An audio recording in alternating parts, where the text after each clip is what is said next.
स्वागत है आपका। मैं हूं मोहम्मद आशिक। आप देख रहे हैं वेडनेसडे टाइम्स न्यूज। जानकारी के लिए बता दें कि आज हमारे साथ खास बातचीत करने के लिए जिला परिषद बाढ़ बनेट से सुभाष साहिल जी मौजूद हैं। हम इनके साथ खास बातचीत करेंगे। जानकारी के लिए बता दें कि पूर्व में रही जिला परिषद सुभाष साहिल से हम ये जानेंगे कि उनका जो कार्यकाल था उस कार्यकाल में क्या कुछ परिस्थितियां थी और कैसा दौर था, वो दौर कितना चुनौतियों भरा था और उस दौर में इन्होंने क्या कुछ प्रयास किए हैं। जी नमस्कार जी। सबसे पहले आपके चैनल को मैं धन्यवाद देता हूं और बनेट वार्ड की जनता को इस वीडियो के माध्यम से अपना नमस्कार प्रस्तुत करता हूं। पूर्व में जिला परिषद रहते हुए मुझे लगता है कि मेरा कार्यकाल मेरे लिए भी अविस्मरणीय रहा और जनता के लिए भी अविस्मरणीय काल रहा। हमने अपना मेन कंसंट्रेशन डिफरेंट गांवों को जो सड़कों से बहुत दूर थे उनको सड़कों से जोड़ने के लिए किया। और आपकी जानकारी के लिए मैं बता दूं कि हमने अपने 5 साल के कार्यकाल में 11 रूरल रोड्स का निर्माण करवाया। इसके अलावा जो पक्के पाथ थे वो भी बने, प्लेग्राउंड्स भी बने। मैं मानता हूं कि मेरा मुख्य कार्य, जो ऐतिहासिक कार्य मेरा जिला परिषद रहते हुए हुआ, डलहौजी के पास एक गांव लकड़ मंडी है, उन लोगों को उनकी जमीन का मालिकाना हक नहीं था, जबकि वो आजादी से पहले से यहां पर रह रहे थे। उनकी उस डिमांड को हमने जिला परिषद सदन में उठाया और मुझे गर्व महसूस होता है कि जिला परिषद के माध्यम से आज उन लोगों के पास 2-2 बिस्वा जमीन सब लोगों के पास है। ये बहुत बड़ा कार्य, ऐतिहासिक कार्य मैं कहता हूं कि हमारे माध्यम से हुआ। चुनौतियां भी रही क्योंकि लास्ट जो मेरा टेन्योर था उसमें 14वें वित्त आयोग का जो था 1 भी रुपया हम लोगों को नहीं मिला। इसके बावजूद भी हमने लोगों की डिमांड को प्रशासन के समक्ष रखा, सरकार के समक्ष रखा और प्रशासन और सरकार के साथ ट्यूनिंग करके डिफरेंट डिमांड्स जो थी उनको पूरा करवाया। और बजट ना होने के बावजूद भी हम लोग इन कार्यों को करवाने में सक्षम हो पाए। बाकी अगर खुद को आकलन करना हो तो ये जो विकास है सर, ये तो एक अनवरत प्रक्रिया है। जब से सृष्टि शुरू हुई है तब से विकास चला है और जब तक ये सृष्टि रहेगी तब तक विकास होता रहेगा। कोई भी मतलब कंप्लीट 100% बोल देगा मैं विकास कर जाऊंगा, ऐसा नहीं है। अगर मैं बोलूं कि मैंने सेंचुरी बनानी थी, हो सकता है मैं सेंचुरी ना बना पाया हूं, मैं 70 रन बना पाया हूं, लेकिन मैंने 70 रन तब बनाए हैं जब बाकी बल्लेबाज सारे 0 पर आउट हो रहे थे जी। तो मुझे लगता है कि मैंने बेहतरीन कार्य किया है जी। अभी बाढ़ बनेट की बात की जाए, बाढ़ बनेट के अभी जिला परिषद के 8 उम्मीदवार हैं।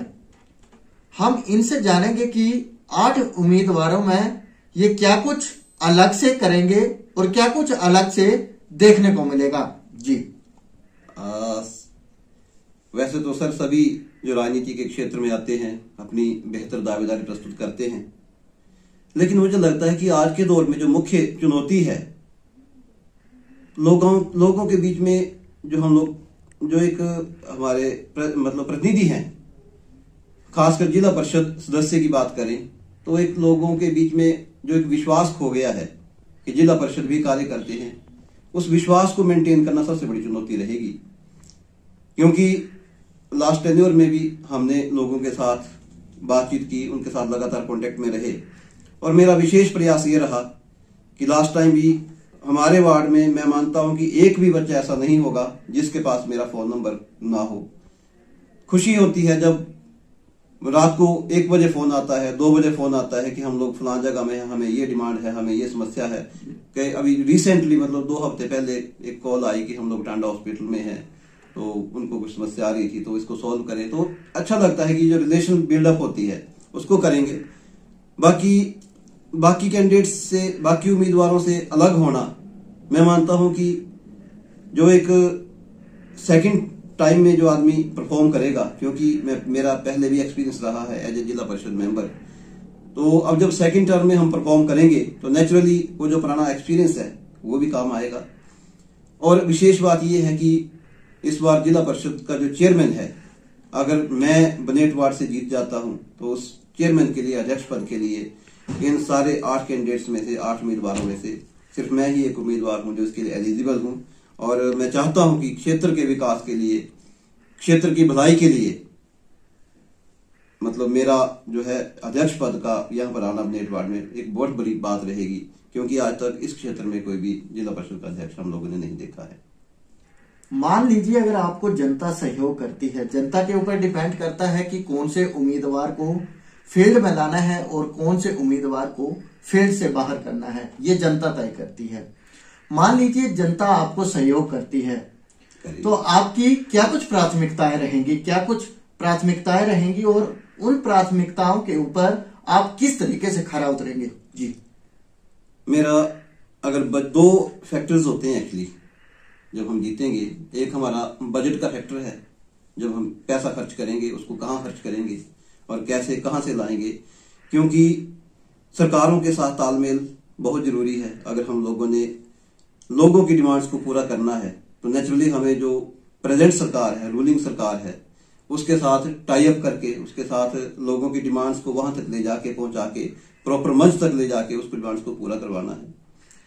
और मेन फोकस हमारा ये रहेगा कि वो बजट जो है उसका मैं 90% जो भाग है उसको सड़कों के निर्माण पर खर्च करने की मेरी जो है वो एक इच्छा है, और बाकी जो 10% है वो बाकी जो गतिविधियों से चलेंगी।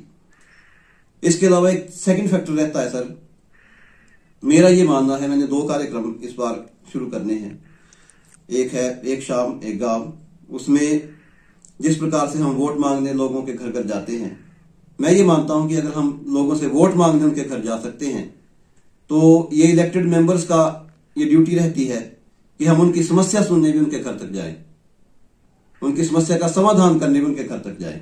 तो मैं ये चाहता हूं कि ये जो एक शाम एक गांव है उस कार्यक्रम को हम और अच्छे तरीके से इंप्लीमेंट करेंगे, और एक नया कार्यक्रम, प्रेम आवास कार्यक्रम हम शुरू करेंगे।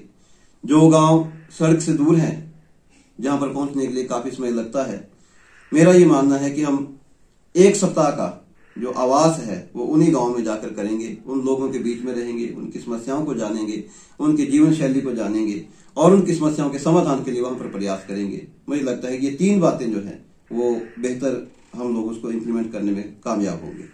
जी, ये थे हमारे साथ जिला परिषद वार्ड बनेट से सुभाष साहिल जी, जिनके साथ हमने खास बातचीत की। आप देख रहे हैं वेडनेसडे टाइम्स, चंबा से मोहम्मद आशिक की रिपोर्ट।